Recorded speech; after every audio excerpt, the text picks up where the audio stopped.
As we approach the end of 2025 and the calendar gets ready to flip to 2026, investors have a lot of questions. They wonder, where do stocks go from here? Are we at valuation levels that are too expensive? What's going to happen with the Fed? Are they going to continue lowering interest rates next year? What's going to happen with the economy? What's going to happen with alternative assets like gold, which reached new highs recently? Well, today I've got Bob Carey, Chief Market Strategist at First Trust, to address some of those questions and others on this episode of the First Trust ROI podcast. Thanks for joining us. So you were telling me before we turn the cameras on about an event that you were speaking at, and you said that most of your questions that people were asking you were what? Yeah, it seems like people are fishing for what could go wrong. I mean, we've obviously had just an incredible couple of years here in the stock market. You think about where we were at this time back in 2022, when a lot of folks were concerned about the Fed raising rates, having a recession. The recession didn't materialize in the way that many thought. And here we are. Essentially, the S&P's almost doubled from where it was just a few years ago. And, a lot of people are comparing what we're going through now with the late 90s and a lot of memories of the dot-com meltdown and those years after that. So it seems like investors are, they're obviously happy. If they're in the market, they're happy. But there seems to be this foreboding, something's going to go wrong at some point. And there's no question something will go wrong. We have, these always kind of happen. But trying to figure out what could be the problem or the issue or the trigger point is anybody's guess. And that seems like behind every question that you get when you are talking to financial advisors, their clients, it seems like that's right at the front of their mind when they are asking me. And I'm looking at them going, I don't know exactly what could go wrong. All I know is that companies are spending a lot of money right now on AI and AI-related investments, and maybe those investments don't pay off, and that's probably the simple answer. But what the catalyst will be, who knows?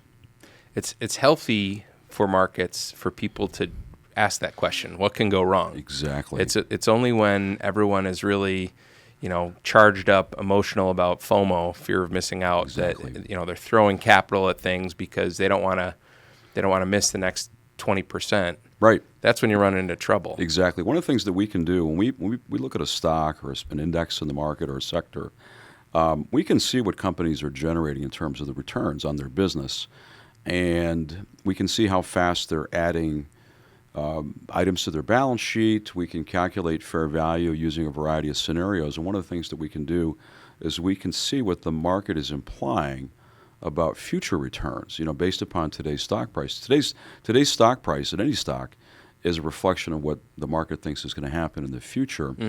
And it is interesting looking at some of these tech companies that are generating just massive returns on capital. I mean, they're just cash flow machines at this point.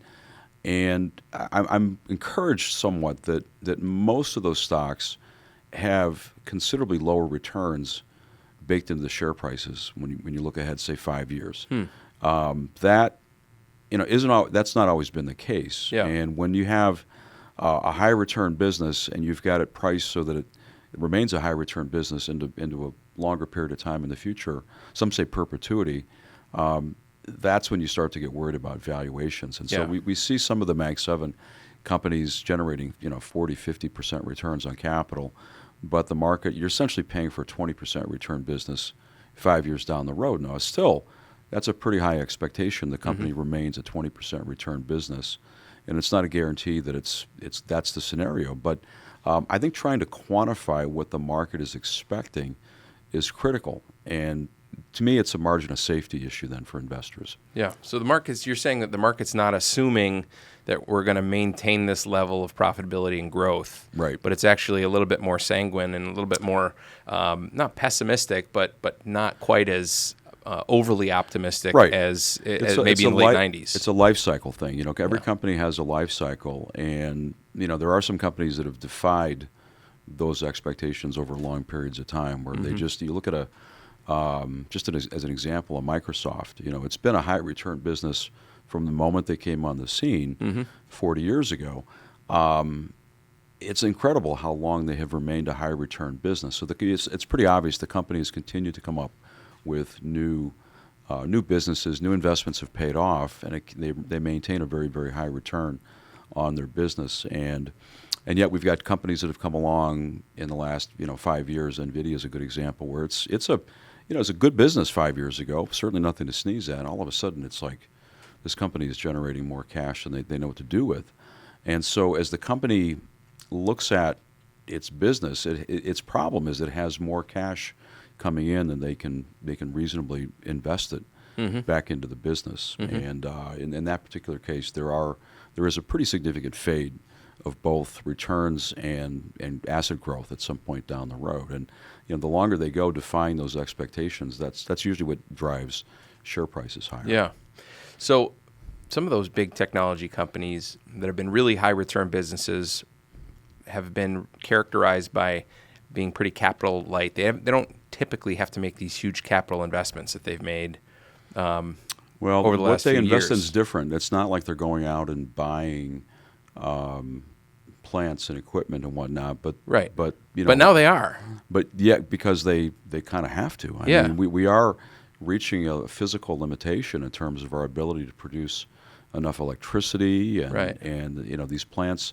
We can only build chip plants so quickly, and so it is interesting to see some of these companies realize that at some point they need physical assets. You can stay a design firm and have somebody build your chips for you for so long, and at some point you might not necessarily want to rely on that supplier to continue to be your manufacturing agent. At some point, you probably need to get in that business yourself. Yeah. So there's a risk that might not work. Yeah, and I'm thinking mainly of like all the data centers as well. Right.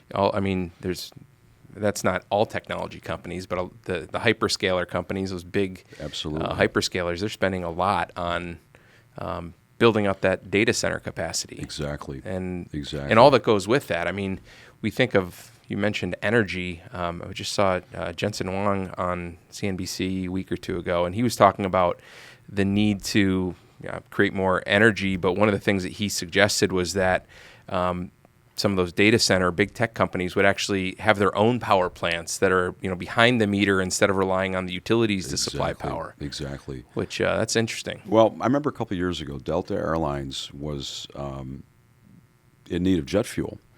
And so they bought a refinery. So there are some analogies with other industries where a company that has a vital need to grow, they make that investment themselves rather than relying on somebody else. So I remember, I think it was about this time a year ago that it was announced that Constellation Energy was going to reopen 3 Mile Island. I think we might have talked about it. And by the way. When we're done bringing this plant back online, we're going to sell all of the electricity to Microsoft. Yeah. I mean, it's like, wow, that's pretty incredible. I mean, what if powered a city or maybe in a region of the country with a lot of people, you've got one company saying, no, we need that electricity for our data needs going forward. So. And that one in particular, if I'm not mistaken, I think they signed like a 20-year power purchase agreement. So it wasn't just like, hey, but it's a long-term commitment. Exactly. I mean, these assets, an electric power plant, I don't care whether it's gas or whether it's nuclear, these are long-lived assets. Yeah. So it makes sense that your revenue stream, you'd want to lock that up for the long-term life of the asset. Right. So I think it tells you how far into the future some companies are thinking about these things. Yeah, that Constellation Microsoft deal, I just saw an update. I think originally they said that 2028 was the expected time that they were going to restart the nuclear reactor, and I thought, well, that's pretty optimistic. It seemed optimistic to me. I mean, I'm not a nuclear engineer either, but then I saw an update recently, and they said they're actually ahead of schedule and might be able to do it by 2027, which that's pretty amazing. That is, I hadn't seen that.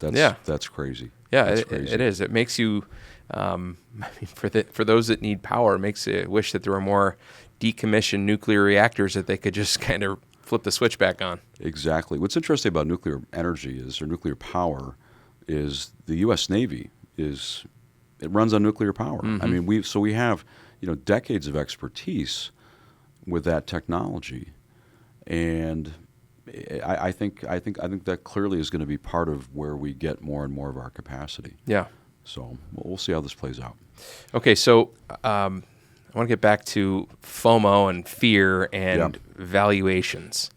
One of the things that people point to and they're concerned about, myself included, is valuations are, if you just look at a forward PE multiple for the S&P 500, when we're recording this, it's somewhere north of 22 times, 22 and a half times, something like that.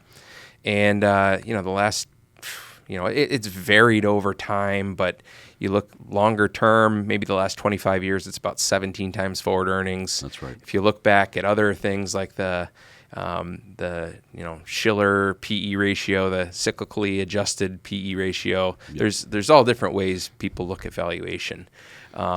Okay, so in your view, what explains why stocks have gotten more expensive, and is that sustainable? Should we be, hiding under the desk and afraid of these high valuations? I think it's really two things. First of all, profit margins for the companies in the S&P 500.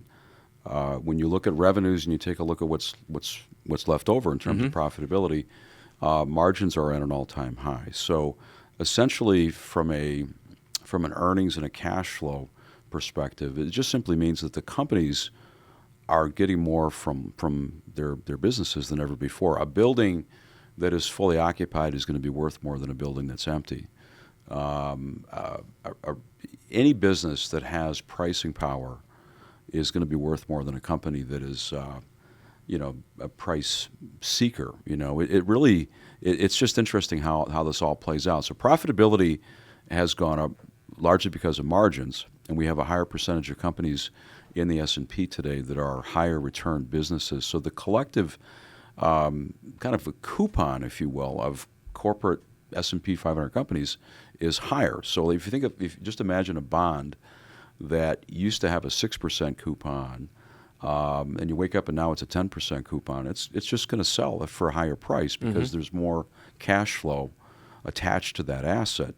At the same time, in the last year, we've seen the yield on the 10-year Treasury. The S&P 500 historically is valued mostly on the 10-year Treasury, is typically where the discount rate discussions come in.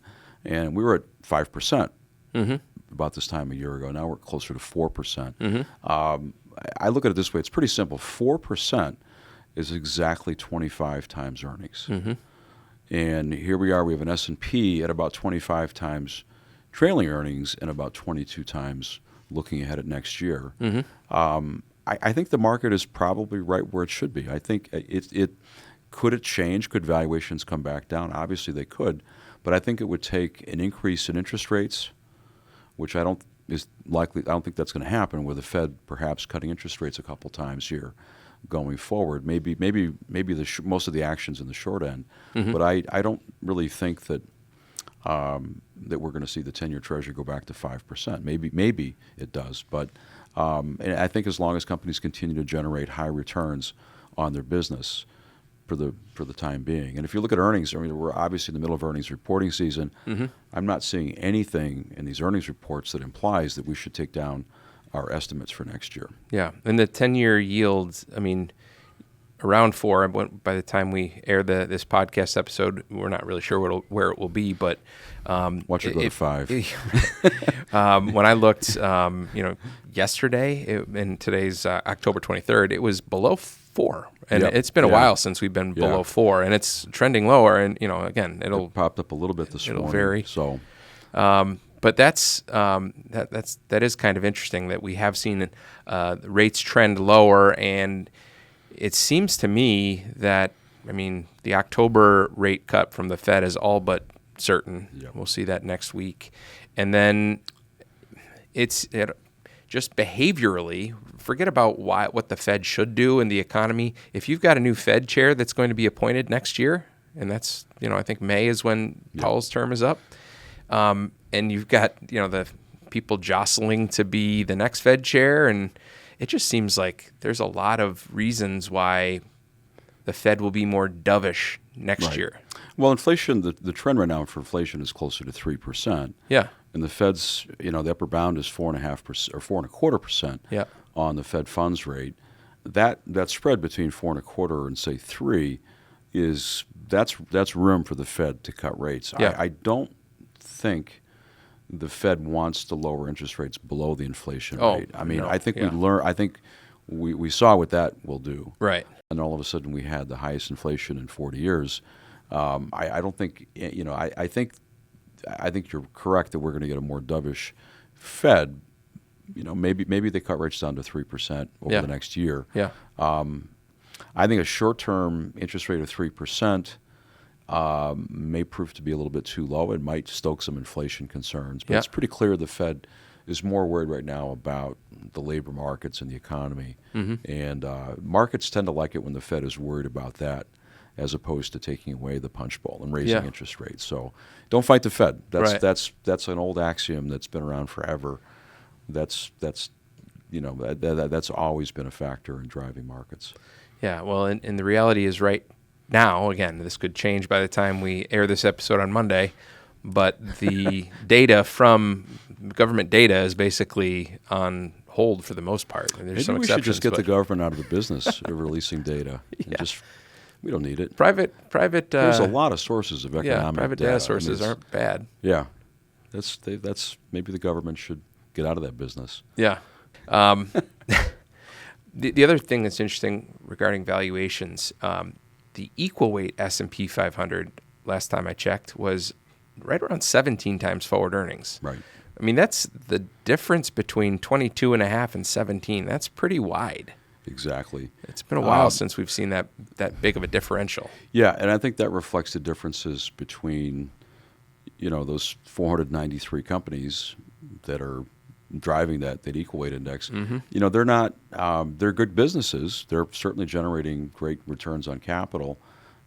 Their ROIs have gone up, but not anywhere near like what the Mag 7 companies have. So I think it's just a reflection of a high PE is a reflection of high returns, high growth. Lower PE is usually lower growth. There's no doubt there's a lot of value. More traditional value investors are going to find a lot to like about the S&P 493. And then as you get lower into mid and small cap stocks, valuations are even a bit cheaper. That's right. What's your take there? We've talked about that a little bit before, but is there still opportunity in mid and small cap stocks? Yeah, I think my confidence level is probably a little bit higher for mid caps, but I think small caps, for the most part, if we look at earnings estimates every year for the last 3 or 4 years, at the beginning of the year, and you look at estimates throughout the year, small caps have just not generated the earnings growth that investors were maybe hoping for. So we've had essentially a constant kind of revaluation. But this year, estimates are holding up better this year than they have in the past. One of the problems with a Russell 2000 index or maybe it's an S&P small cap index is that a lot of times the more successful companies in the index graduate into the next tier. So there's a little bit of a problem where you've got companies that are succeeding that have larger market caps within the index, and then all of a sudden we can't continue to ride that momentum, though. That's what it is, exactly. Yeah. Well said. That's exactly what it is. So I think that's part of the problem with that part of the market. I would also think that the headwinds of higher interest rates have a bigger impact on those smaller companies. No doubt about it. Over the last couple of years, which small companies need capital to grow. Right. And now with the Fed more likely to cut rates a little more aggressively here going forward, I would think that we would get a pop from that. If I'm right and it is a headwind, then the opposite would be true. That you get a tailwind from lower rates. Yeah, and it was about this time a year ago that the small and mid caps were running pretty hard, and then we get to December of last year, and all of a sudden our expectations for the Fed changed quite a bit. I mean, we got the rate cut in September of 24, and as we wrapped up 24, it became pretty obvious that the Fed was in no hurry to cut rates, and I think the Fed was using, the tariffs as an argument. Well, we can't cut rates now when we could have pricing issues, inflation issues. Now that that's been implemented, and we can gauge the impact of tariffs on inflation better now than we could a year ago, I think investors in small caps, I think they've been disappointed And I just think a lot of investors are just like, yeah, I just, But all of a sudden what will happen is you'll have a big run in that part of the market, and everybody will be like, oh, yeah, small caps. Yeah. So I want to be ahead of it. And I think Yeah. there's an opportunity in small and mid. Yeah. There's a reason why contrarian opportunities exist, and if you're ahead of what everyone has already come to understand, then Right. maybe the opportunities passed you by. Exactly right. Yeah. Another narrative that is, come across from time to time has to do with the concept of dry powder and money market fund assets. And there's a lot of money market fund assets right now. Do you think that, is that money that's going to stay parked in money markets, or now that rates are coming down, do you think that that's going to find a way into risk assets again? I would think some of that money will get reallocated, and it might not go into equities, but I would think that some of it would at least go into the array of fixed income areas where yields are a little bit higher. The yield curve, you think about, we got short rates at over 4 right now from a Fed perspective. The 2 years at 3.5 roughly, and the 10 years closer to 4, and the 30 years at 4.5. The yield curve is, I think that's probably going to be the story over the next couple of years, is the yield curve gets back to its normal shape. And I would think that some of that money market fund asset flow might slow down a little bit and end up further out in the curve at some point, or maybe some of it goes into other areas. Maybe it goes into real estate. It's just, I think things like that. I think eventually people are going to go, I'm getting a decent yield. It's, maybe inflation's 3%, maybe it trends lower and I'm earning 3%. It might not move a lot of that money into other assets, but I think it is a sign that investors are still cautious and concerned. I've talked to a lot of financial advisors, and a lot of them have, they've got higher levels of cash, and equivalents, T-bills, things like that became very, very popular. And you think about it, you're earning 5% here in T-bills not that long ago. As these mature, you would assume that investors are going to start going, hey, I'd like to maybe look at something else. Yeah. And, we just, our last podcast episode, I had Bill Housey and John Wilhelm on, and we were talking about even some of the tax-free bond yields. For higher quality tax-free bonds, you get like a tax equivalent yield, in some cases 7-8%. Right. And, all of a sudden you're looking at fixed income where you're getting returns that are similar to what people expect for equities. Exactly. So, yeah. Well, it's one of the things I learned last night. I knew this, but I didn't realize the extent that there is a large segment of the muni market that's taxable. Yeah. Right. And I was on this panel last night with this gentleman from a firm that specializes in munis. It's an $800 billion asset class. And the collective quality of those credits stacks up really well against corporate credits. And the yields are competitive with potentially less credit risk. So, it's funny. I think of munis, and I immediately default to the taxable equivalent, but there's an opportunity there as well for some investors who might not be as sensitive to taxes. So that's municipal issuers who have projects that don't qualify for tax-free status, right? Exactly. So they're borrowing money for something that doesn't qualify. Yeah, that is an interesting market because it seems very niche, kind of.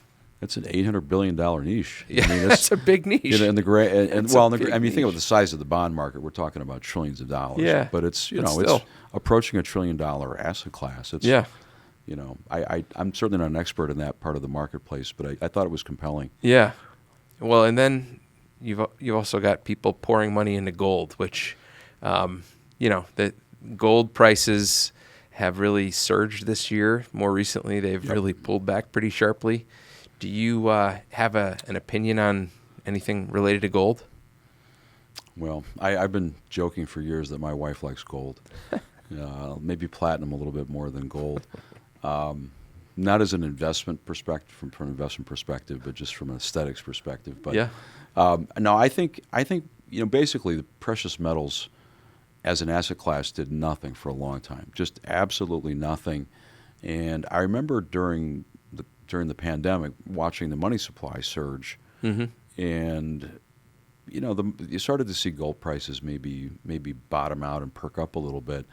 And now that we've got the Fed positioning to cut rates further, I think that's probably driving some of the concern. The dollar weakened in the first half of the year. It seems like it's stabilizing here, but I think that like anything, it's an area of the market that investors wanted nothing to do with, and all of a sudden we get this big pop, 50% move basically in recent times, and all of a sudden investors are like, oh, I need to buy gold, and it's like, the problem with gold is that it doesn't. It's somewhat useful as a commodity, but it's really it's a store of value, and they continue to find more gold. They continue to produce more gold, so it's not a fixed supply. It is a supply that tends to go up over time, and I just think investors. I do think investors should have some commodities in a properly diversified asset allocation model. But it's interesting, we haven't talked about this, but the price of energy. Normally gold and oil kind of go together historically. And then if you look at the price of oil, it's right where it was 20 years ago. And natural gas prices have barely changed even further back in time. It's just, I think ultimately it's about productivity in our ability to produce these commodities. And I'm sure that with this recent increase in silver and gold, you are going to see production go up significantly. You have to. I mean, it's just that's the market reacting to that, and that will probably cool some of this off. It seems like some of those commodity assets, and gold is sort of a unique asset because it has held that sort of store of value, defensive aspect trade to it. But it's really hard to figure out what is overvalued or undervalued or expensive or cheap. Unlike we were talking before about the value of equities, you look at what are their profits, how are they going to grow, what's the likelihood they continue to grow at a certain pace. There's no profits for gold. The gold companies have profits, but there's no PE ratio. There's no dividends that you can analyze for gold. That's right. It's like crypto. Yeah. I mean, what are these cryptocurrencies worth? It's just. I think all of this goes back to COVID policies, the massive increase in the money supply. There's just and you mentioned how much money's in money market funds. It all kind of ties together. There's just a lot of liquidity that just kind of finds places to go and drives prices up. And it seems like we have this wave of money that just kind of sloshes around and just occasionally sends up prices, I think. It does make sense to have some of those assets that are sloshing around that you don't expect in your portfolio. It makes sense to diversify and allocate to those things. But they're just part of the reason why it makes sense is because they don't necessarily behave with the same rules that you do with stocks or bonds. Exactly. Asset allocation is an interesting topic because correlations change over time, and assets don't always move the way they have in the past. And I do think that with the stock market as high as it is right now, that there has been a lot of interest among investors and investment advisors, I'm sure, to diversify or maybe mitigate some of the risk of a decline in the stock market. I mean, at some point we're going to wake up and the market's going to be down 10%, 20%. And so I think this is all related. I think that investors are looking for things to position themselves in that might not necessarily correlate with the market going down. Demand for products that have hedging strategies and different, financial engineering, if you want to call it, the demand is high, and I get it. I think a lot of investors have lived through enough bear markets and enough downturns that they know that at some point we will have a recession, we'll have a bear market, some event will happen. What that event is, we don't know, but it's. I think a lot of folks are just trying to stay ahead of that or trying to get ahead of that. Yeah, and we don't know because if we did, it would already be reflected in the prices, and you wouldn't have to worry about a 10% decline. Exactly.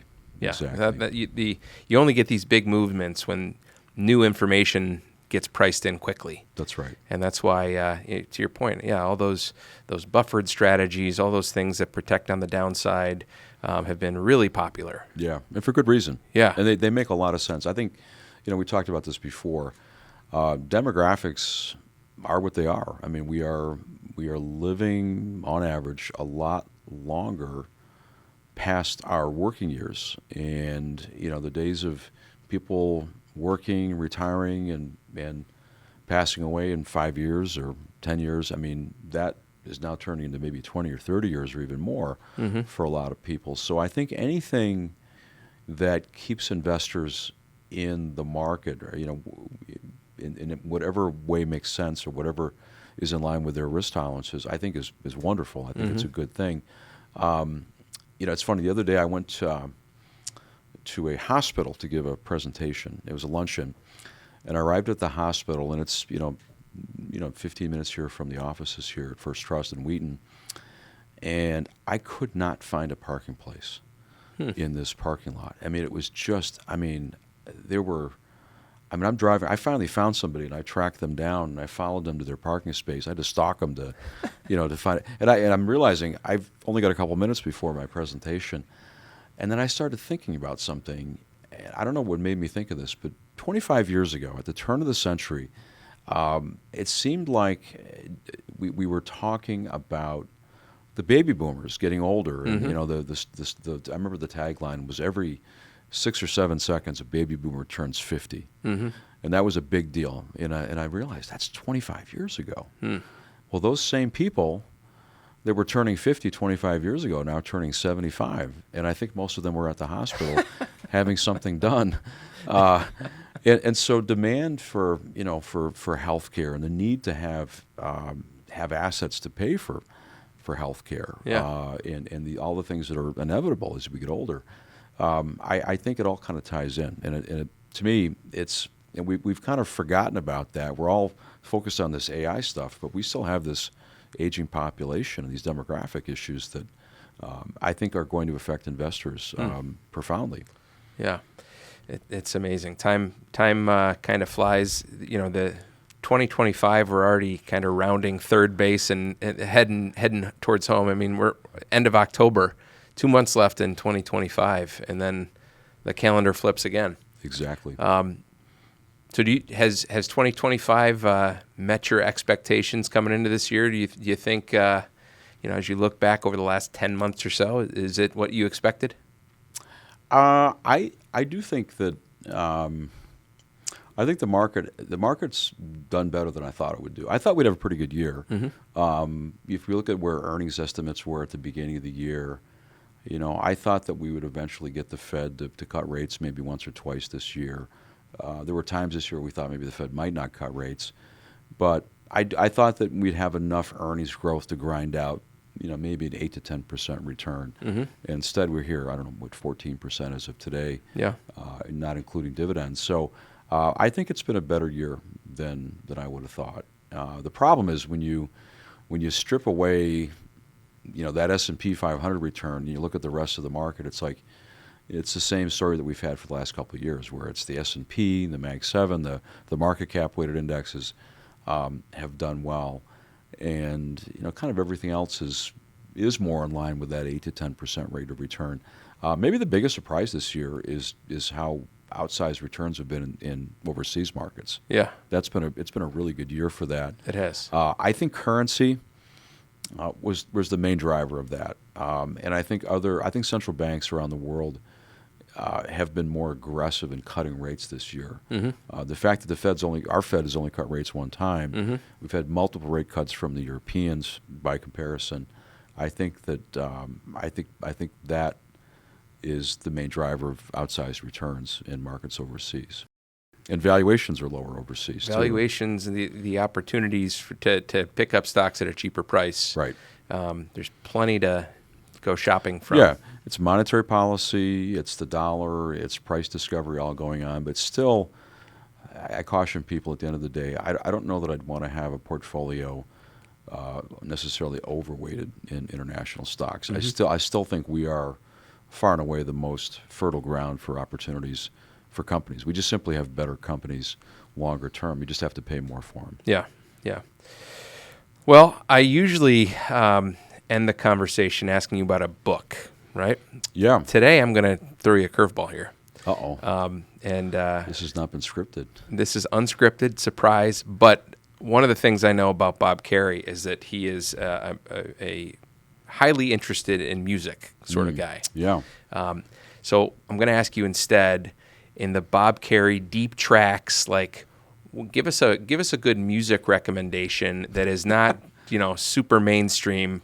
That when someone's done with a podcast, they can say, Apple Music, find this for me. I got something. Okay. It is a book. Oh, geez. I asked for a song and give me a book. But it's music related. Okay, perfect. Okay.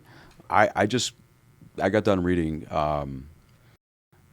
Tom Petty's guitar player, Mike Campbell. Okay. Was with Tom his whole career, and Tom's obviously been gone for a while, passed away a number of years ago now. But his guitar player, his bandmate, Mike Campbell, wrote a book just simply called Heartbreaker. Okay. And it's a big, thick, memoir basically of his life and his time in the band. But it's a lot more than just music, but it's about just a lot of things that have happened in the past. Everybody that I've recommended that book to has been like, that is incredible. And you can listen to it on Spotify. You can listen to him narrate the book. It's about 24 hours of him talking. And you think, God, that's a lot to get through.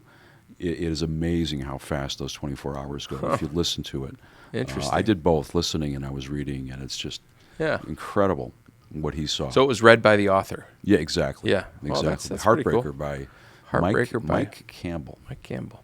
There was there's a book that I read a year or two ago when it had first come out from Bono. Have you ever read Surrender by Bono? It kind of goes through a variety of song titles, and he's got stories that go along with them. Yeah. I think it's cool that we get to hear from these people that are still with us, telling their stories about all this great music that's been a part of our lives. Especially if you're a little bit older, it's just like, how do you not know Tom Petty and U2 or the Beatles it is kind of cool that we get to hear from these guys.